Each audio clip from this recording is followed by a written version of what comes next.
Welcome back to episode 46 of Teachers in Transition. My name is Kitty Boitnott, the owner of Teachers in Transition and Boitnott Coaching, and this week's topic is stress and self-care in helping to manage and relieve your stress. I wrote a post this week, and if you're not on my newsletter list, I would encourage you to sign up for it. It's different from the blog. The blog is on the website, and I'm irregular at best at keeping it up to date. But I am committed to offering my followers a newsletter each week, and I have never missed a single week since I started my business, in the same way that I haven't missed a single week of this podcast since I started it back in April. And in the newsletter, I sometimes write about career strategy and help with your job search, but more often than not, I write about other aspects of my philosophy, my thoughts about things, especially as they relate to life in general, stress management, getting rid of the clutter in our lives, mindfulness, those kinds of things. So if that is of interest to you and you'd like to be on the email list, please let me know, and I can add you manually, or you can subscribe to any one of the resources that I offer on my website at Teachers in Transition, and that will automatically put you on the newsletter list unless you should choose to unsubscribe from the newsletter. This week's newsletter topic was self-care practices that you should use throughout your life. And it went out on Tuesday, the 11th, and so here we are on the 13th. You will have an opportunity to see it circulating, perhaps, if you follow me on Facebook or Twitter or LinkedIn. But I'd like to just talk a little bit about some of the strategies that I recommend in the newsletter, in case you aren't on the newsletter list and you don't have access to that particular set of information. So one of the things that I think is so critically important, and let me just say that I know that stress is rising amongst my teacher friends out there. This is the time of year when it really starts to ratchet up at school, and every year at this time, from February through early spring, I see an uptick in the number of people who want the stress assessment, who need the stress cheat sheet, or who download my ebook on stress management strategies. And that is because as testing season rolls around, and people are starting to get into the mode of getting ready for testing and the end of the year activities, the stress in many schools across the country just hits a fever pitch. And the reason for that in some schools is that those schools are already at risk. They've either not passed their state's standardized test in the past, or they've been on the bubble. Maybe they've passed one year but not passed the next year. They're considered schools at risk. And unfortunately, that describes more schools than you might think. A lot of our urban schools are categorized as schools at risk. A lot of our rural schools are considered schools at risk. And the teachers who staff those schools are held responsible for the achievement of their students and the performance of their students on those statewide tests, and the teachers themselves hold themselves accountable. And so it becomes a situation that spirals sometimes completely out of control and out of all reason. I remember the first year that I was in a Title I school back in 2002, the spring of 2002. And it was a palpable feeling. It was like suddenly a pall had just enveloped the school. You could see it in the teachers. You could see it in the students. They had passed their SOLs, which are the state's standards of learning, the state's version of standardized testing here in Virginia, where I live.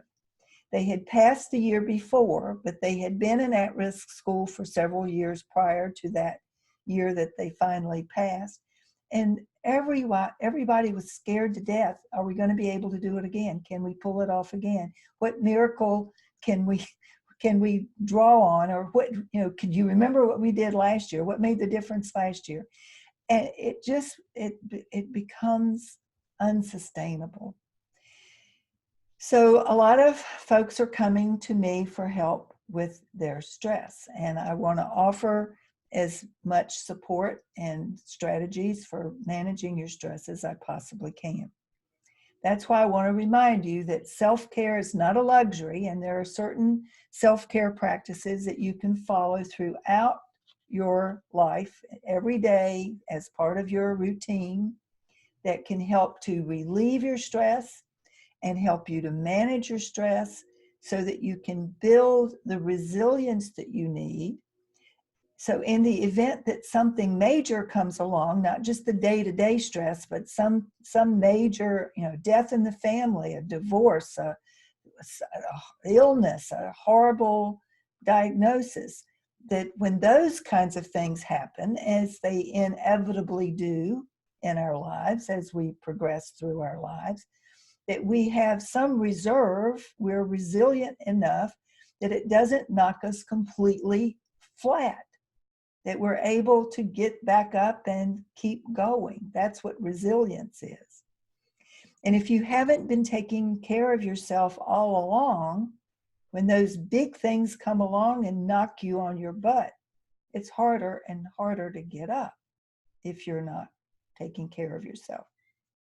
So when I say self-care is not a luxury, I mean it. It's not something that other people get to practice. It's not a luxury. It's not something that you can put off or think that you're not worthy of taking care of yourself, or that you have to put everybody else's needs ahead of your own. Because the truth is, if you're not taking care of yourself, the time will come when you don't have it in you to take care of anybody else. You'll be the one that needs to be taken care of. Because stress gone unmanaged will, not might, will make you sick. It's not a matter of if, it's a matter of when. So taking care of yourself is the responsible thing to do. It's not a luxury. It's not self-indulgence. And there are different kinds of self-care that you need to be practicing and be aware of and have as part of your everyday life. So I want to touch on them briefly. And then if you want to know more, you can download the newsletter that I will offer the link to in the show notes. The first one, of course, and maybe most obviously, is your physical self-care. Now that requires that you eat properly, that you are not eating for comfort. So you're not eating lots of sugary, high-fat, high-carb foods, but you're eating for good nutrition. Green leafy vegetables, fresh fruits, whole grains that contribute to the building blocks that your body needs in order to function properly and to be healthy. So physical care involves eating well, getting the physical exercise that you need, both aerobic and anaerobic, which means getting your heart rate up and at least sweating a little bit, and also doing some weight training, or maybe even some core yoga training, and getting enough sleep. It doesn't matter if you're practicing mindfulness and meditation if you aren't getting the sleep you need, because your sleep is absolutely essential to your being able to function well and to manage the stress that comes your way every single day. Without the proper sleep and the kind of quality sleep that you need, you're going to be irritable, you're going to be cranky, you're going to be short-tempered, things can happen, they will spiral out of control, and suddenly you have a big mess on your hands. Whereas if you've gotten the rest that you need, you're better able to cope with what's coming in at you, and you can manage without having a big blow up or meltdown or temper tantrum. So physical self-care is extremely important. So is mental self-care. Studies show that people who keep themselves mentally active stay mentally sharper longer. People who do puzzles, who like to read and maintain their reading habit throughout their lives. People who engage in stimulating conversation. Those folks do better mentally for longer than those who do not. So challenge yourself. Make it a habit to occasionally challenge yourself mentally in order to keep that mental acuity sharp. Spiritual self-care. Now, whether you go to church or not, whether you consider yourself religious or not, whether you even have a specific faith that you follow or not, I think it's pretty self-evident that there is a greater power out there somewhere, that we feel better when we are connected to it as opposed to feeling isolated and alone and unconnected. So whether you go to church on Sunday or simply meditate or read for spiritual guidance or watch things that inspire you on a spiritual level, something that you feel here in this heart area of your body. Whatever it is for you, do that. Practice whatever it takes for you to feel that you are connected to a higher power. You know, I like to refer to it as the universe, the creator, the source of all, as opposed to putting a specific name on it. But if you believe in an entity, stay connected to that entity and do whatever you need to do in order to fill your spiritual bucket as well as your physical and mental buckets. You also need to take care of your emotional self-care. Modulating your emotions, learning how to cope with the natural emotions that we all feel. We are born with certain natural reactions to things in our lives. Sadness is a natural reaction. Anger is a natural reaction, even though we try to tap it down and control it and not give in to it. It's still natural to feel angry about certain things at times. So when you feel happiness is a natural emotion, when you feel a certain way, allow yourself to feel that way. Don't try to lock it down. Don't try to tap it down so hard that you don't allow yourself to express it, because emotions that are on lockdown and aren't expressed in a healthy way tend to sit there like a ticking time bomb, and they blow up. And you never know for sure when the blow up might occur. It's a sure thing, though, that there will be a blow up. So find healthy outlets, ways to cope with your natural, healthy, normal human feelings, and express them as you feel the need to at the time, so that you aren't becoming that ticking time bomb yourself. And then there's the socialization self-care. And this one, I think a lot of people overlook or undervalue.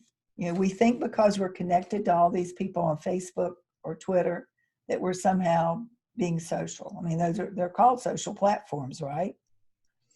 But there's nothing that replaces in-person, face-to-face contact with people at work, with people in your family, with people in the neighborhood, in the community. So if you feel isolated and alone because you live alone, or you maybe don't have a big social circle, you don't need a lot of people. In fact, I'm of the school of thought that if you have a few close friends, that beats having a lot of, shallow friends, acquaintances. But do what you can to nurture those close friendships. Get with them once a month or every other week so you can have a chat, go to lunch, have coffee, talk on the phone if you have to. That's better than nothing at all. But the face-to-face is the best way to build your social muscle and to keep the healthy balance that you need as part of being a social being. We are social beings. We need people. We can't always function all by ourselves, even though some of us might like to think we can. You can only be so self-sufficient. So don't be afraid to ask for help, and do keep up friendships that are meaningful to you, that you want to keep in your life, that you want to nurture. And that's not to say that some friends come and go as a natural ebb and flow of life. Certainly that does happen. But what I'm suggesting is that you not